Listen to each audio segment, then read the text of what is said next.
Welcome to Politics A-Level, and this is your first taster session on the sort of thing we do at QE in politics. And we've called this session Democracy, Can You Have Too Much of a Good Thing? And it's been clear, hasn't it, over the last few weeks and months that governments have passed emergency legislation, there have been riots and rebellions on the streets, governments have refused to make themselves accountable to the press. So we think that democracy looks as though it's in some kind of trouble. And so the idea of this session is to think about why that is, and what are the good things and bad things about democracy, and then whether in fact it's a good idea and whether we should try and have more of it, or whether there's an alternative. So first, let's have a look at these four statements. They're things that give the idea that there might be some good things about democracy and potentially some bad things as well. And that should remind us that even though it says for example, in the Ofsted document that instructs schools and teachers that we should promote liberal democracy, it's not always been something which people have a consensus about or think is necessarily a good idea. So take your time to read them, see if you can work out which ones are negative and which ones are positive. And if you can, see if you can rank them in order of their enthusiasm about democracy. Okay, so you probably worked out which ones of these are positive and which are negative. We might take them in this kind of order of enthusiasm about democracy. So the first one, all the ills of democracy can be cured by more democracy, is based on the idea that the people are the ones who are best placed to make decisions about difficult problems or solutions. The second one, democracy is the worst of all political systems except all the others that have been tried, is a bit more negative, but still recognises that all the other things, monarchies, dictatorships, despotic rulers, they're bad ways and often produce bad outcomes. But the third and the fourth, they're really quite down on democracy. So that third one suggests to us that actually the people who make decisions in democracy, the voters, are not well qualified to do so. They're not competent in doing so. And the fourth one, that the 51% get to have their say over the 49%, perhaps more recently the 52% get to have their say over the 48%, tell us that even the outcomes about democracy involve winners and losers, and if nearly half the people have lost out, that's not necessarily a positive outcome. So, democracy's got its supporters and it's got its critics. One thing I should point out here is that the second one and the third one are both said by the same person. They're both Winston Churchill, who clearly had a kind of mixed view about what he thought democracy was capable of achieving.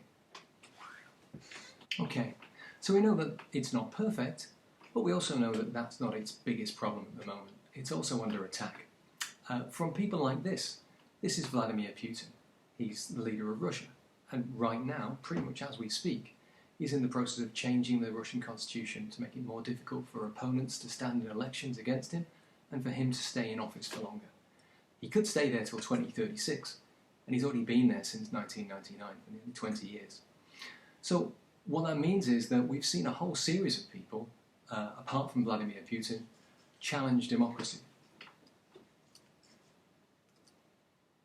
And the bookshelves and newspapers are full of articles like this, talking about the way in which democracy is under threat and potentially might be on its way out, might be dead. Some people describe democracy as having a midlife crisis and that all things end eventually and that democracy is going to come to an end at some point. And if we wanted any more reminders of that, then we can see them not just in Russia, but all over the world, in Hungary and Turkey and Poland and Brazil and France and of course in America with Donald Trump. So why is it in such big trouble? Well, it's different in different countries, but we don't need to look too far away to see how democracy's been in trouble in this country too. So what about the UK? Most recently our experiment with democracy was with Brexit and the referendum. And so we could look at what went wrong with Brexit. Did Brexit break democracy in Britain? The other major story tonight, the global aftershocks after that vote in Britain, and for so many around the world, a stunning result, deciding to leave the European Union, to go it alone. Wall Street here at home plummeting more than 600 points, and the faces in Britain, those who thought there was no way this could happen. Then another surprise, the Prime Minister of Britain announcing his resignation, walking back into 10 Downing Street, his arm around his wife. And here in America, fear over Americans and their savings. The Dow ending the day down more than 600 points. And tonight, as the reality sets in, evidence some British voters may be having second thoughts. One of the top Google searches in the UK, what is the European Union? Voters asking what it is they just left. Okay, so these 4 questions might help us think about why something that seemed like a good idea at the time actually turned out to be not such a great outcome. We might think twice about having that kind of democratic experiment when we try and decide something complicated and divisive in the future. So let's take each question in turn. We'll start with the first one. When we have big, important decisions to decide things, who should make the decision? The people or the politicians? And we talk about this as an issue between parliamentary sovereignty or popular sovereignty. For the last 30 years, we've done much more of giving people the say. So we've had referendums on Scotland several times, Northern Ireland, Wales, in cities about whether we should have directly elected mayors. And we talked about giving more people the vote as well, including 16 and 17-year-olds. Why? Well, partly because we don't trust politicians. So over the last 30 years, we've also begun to trust politicians much less because they lie, they appear to be corrupt, they are involved in scandals, they often appear to have one rule for them and one rule for us. So more democracy seems to be a way of keeping them in check and at least getting what we want. But does that mean that we should make all of the decisions? And should we force politicians to do what we want, irrespective of whether they think it's a good idea? What if we don't know what we're supposed to be deciding about? With the second question, we might ask, why do we have referendums anyway? Why do we even bother asking the people to decide things? And before the 1990s, we hardly ever did this. Margaret Thatcher described referendums as a tool for dictators and demagogues. And that means that there were good reasons for this. For one thing, we're not really qualified for this. We don't know about the best options for macroeconomic endogenous growth in the medium term, or what the science is really behind things like climate change, or what the likely impact is of global changes between the relationship between America and China in the next 50 years. We're only guessing. So giving us the responsibility of deciding things might mean that politicians are shirking their responsibilities. Worse than that, when we make referendum decisions, they're often binary decisions. They're either yes or no. But so much of politics and so much of life is about making compromises in between. One of the things we found about Brexit is that we could probably have got away with the idea that some people wanted a soft Brexit, or some people would have stayed in the EU but with some more power for Parliament and more of a say about what went on in the UK. But none of those options can be on the table if it's a referendum based on a yes-no decision. But why didn't this referendum work in particular? Some referendums do. But in this case, we might look for a bit of a blame game. Lots of people want to point the finger at dodgy Dave Cameron, the Prime Minister at the time. What it is, right? So what's happened to that David Cameron who called it on? Let's be fair. I think you're referring to our former Prime Minister. Yeah, but how comes he can scuttle off? He called all this on. Yeah. Yeah? He has no regrets. Where is he? He's in Europe, in Nice, with his trotters up. Yeah? Where is the geezer? Was he making the decision to have a referendum because he was truly interested in what the people thought? Or did he want to silence critics in his own party and then plunge the country into chaos because he couldn't control his backbench rebels who were keen on taking Britain out of Europe? Or was it Parliament? For lots of people, the people had had their say, the referendum had produced a clear result, but then 70% of MPs were in favour of remaining. What that meant was that whenever any kind of legislation came to make us leave the EU, Parliament reached a gridlock. At that point, no wonder, some people said, Boris Johnson came to the point of closing down Parliament. Or was it our fault? You heard the reporter say that the biggest Google search on the day after the EU referendum was, what is the EU? And even if that's not true, and it almost certainly isn't true, it's still the case that lots of people didn't have the knowledge about what the economic impacts of Europe would be, what the impacts would be on things like funding some public services, our ability to travel, freedom of movement. All of these things were left out of the debate, which became very simplistic. Which brings us on to our next problem. Who was really to blame for the fact that it didn't work? Is it the media? Because when we make decisions, we can only do so based on some information that's given to us about whether we should decide yes or no, leave or remain. But if that information is biased, if that information is just serving the interests of the people who are giving us it, then we're in trouble. And in the EU referendum, most newspapers were owned by right-wing millionaires who were in favour of leaving the EU. And most broadcast journalists were operating from a London basis where lots of them could have been seen as sympathetic towards being Remain and therefore also biased. So how are we supposed to decide in those kind of circumstances? So all of this might lead us to ask, why shouldn't we have referendums at all? Are they just a bad idea? Quite apart from whether we're competent to make decisions, what about all the powerful people who have a louder voice than us? Because in a democracy, we're not all equal if some of us own TV channels and some of us can pay for billboards and the rest of us can only listen to what we're bombarded with when we turn on the TV or open our social media. We also worry about this idea of a tyranny of the majority. 48% of people in the EU referendum lost out. And even if the decision had gone the other way, that would have still meant nearly half the people in Britain not getting the thing that they wanted. And so, that idea that 49% of people, 48% of people get to assert their will over the other half means that democracy is an unsatisfactory means of achieving outcomes which the rest of society can get on with. They don't solve the problems either. So, with Europe, we haven't actually left yet. We're supposed to leave on December the 31st, but we'll see. But with other decisions that have been made by referendums, take for example the Scottish independence referendum. Even though there was a clear result, there are lots of people in Scotland still campaigning for Scottish independence, and it wouldn't be a surprise if in 4 or 5 years' time there's another referendum on Scottish independence. Sometimes we call this a never-endum, when people keep asking the same question until they get the result that they want, because the results are so tight. So, referendums and these democratic experiences have not necessarily produced some positive outcomes.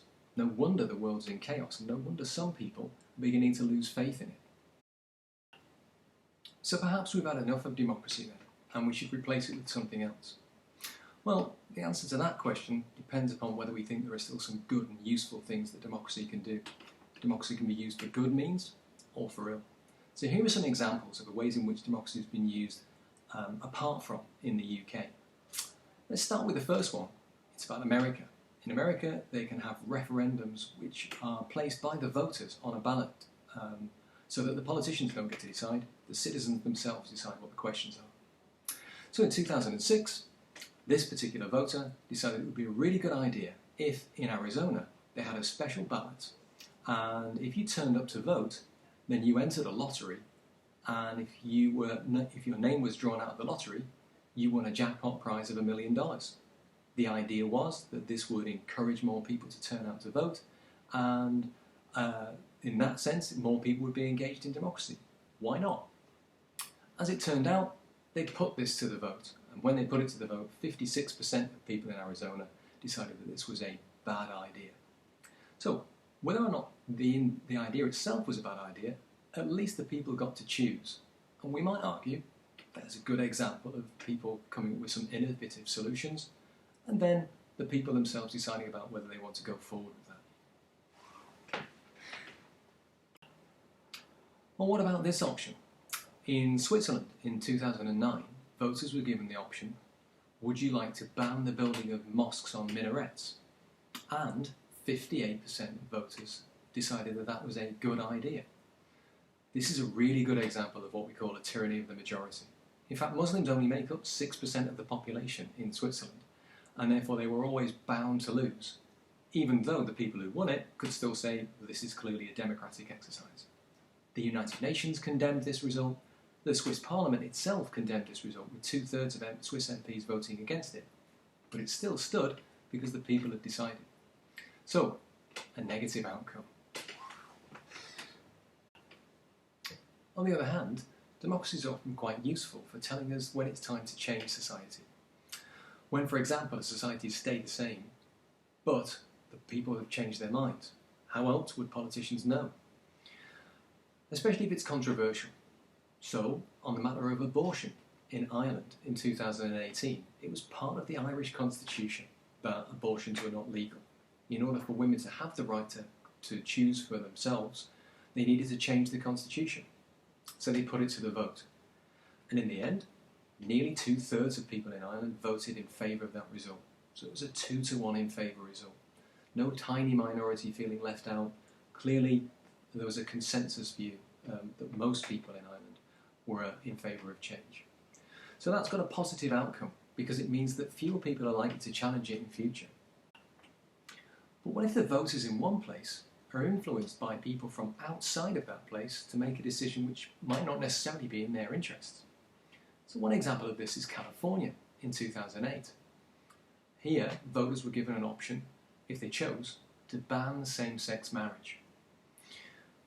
But the biggest money spenders in the debate and the biggest and loudest lobbyists in one side of the debate for banning same-sex marriage were from out of state.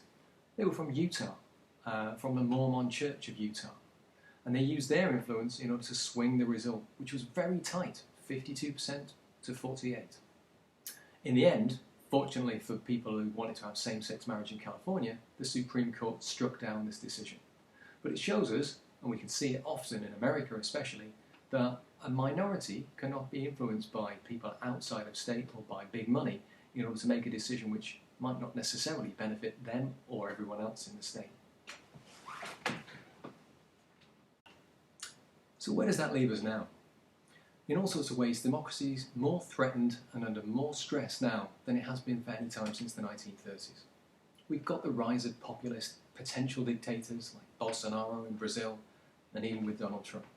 We've got leaders who say they won't respect election results, or ones who want to change the constitution in order to make it possible for them to stay in for much longer, or to silence journalists, or to take away some people's rights. So democracy is in danger, but if we want to defend it, we've got to do more to find out what are the good things that it's capable of achieving, and when it's capable of producing some positive outcomes. Otherwise, we're going to have to think about some alternatives. Looking ahead, it's difficult to see what kind of alternatives might be used that would be better than democracy. Could it be something like China, in which we have increasingly authoritarian systems, but which nonetheless meet the material needs of what people want in those countries? Could it be something which is run by big corporations like Facebook or Amazon or Google, which already control lots of our movements and already have access to lots of our data as well? So if we don't like those options, we're going to have to think about how we do democracy better. And one of the things we look at when we come back after the summer to QE, to do Politics A-Level, is the way in which people are involved in politics and not just politicians, and how we can get people more engaged in politics. Should we, for example, give the vote to 16 and 17-year-olds? Should we have better electoral systems which make it easier for other parties to take part, and maybe we can build coalitions and consensus? Should we have stricter rules on the way in which politicians behave, maybe so we can remove them if they've made some sort of misdemeanor? All of these ways in which we can have control over politicians without necessarily making the mistakes that we made in things like the EU referendum and with Brexit. So hopefully that's given you a bit of a taster as to what kind of things we look at in politics, and if you want to know more about it, then you can follow the details at the end of this video, contact us, ask us a question, or have a look on the Politics Google site.